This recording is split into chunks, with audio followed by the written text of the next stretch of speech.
All right, y'all, come with me and I'm gonna show you how to make something like this.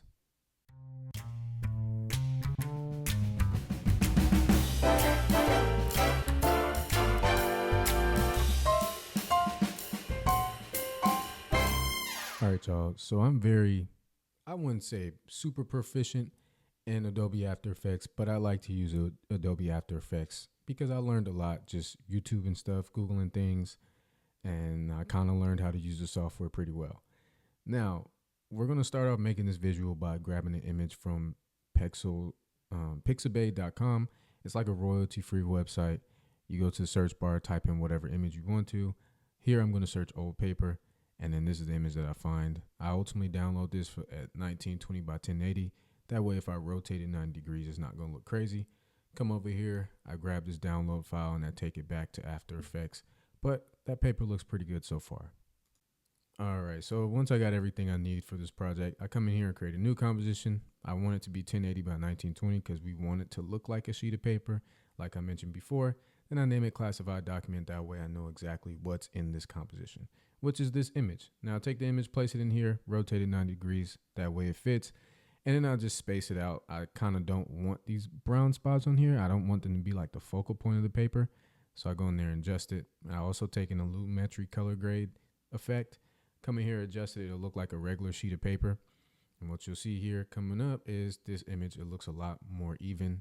And then I also take another save file of classified document information, and I just go in there, adjust it so that way it looks a little bit more uniform. But I need an image.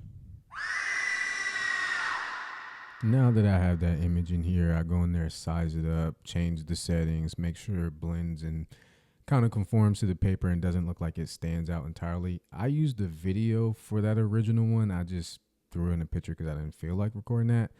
But I make another setting, another composition, make it 1920 by 1080 because that's what will actually be seen on the screen.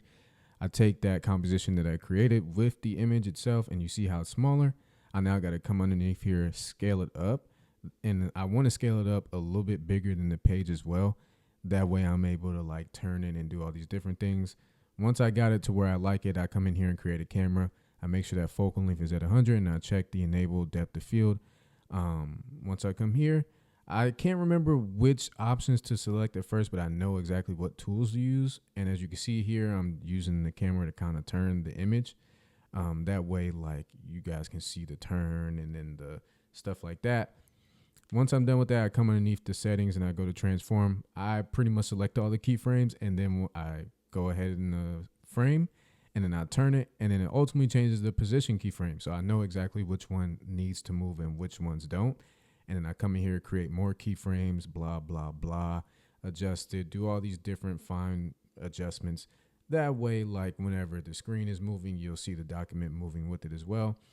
As you can see, it's not going to be perfect. Sometimes you may have to change it because as you can see on the right, the black border is like in the frame. And you don't want that because it's not right. So ultimately you go in here and adjust it. I'm not going to show you guys all that. You just kind of do the fine details and stuff like that to kind of fix it. But yeah, I think I recorded this video for like 30 more seconds. And as you can see, I just make these adjustments to kind of make sure it fits. And I adjust the keyframes as well. And I keep testing out, delete a keyframe, so on and so forth. But yeah, up until you get it right, then you stop. But now that I'm coming to an end here, I'll show you guys the finished product of what I have, and this is what it looks like.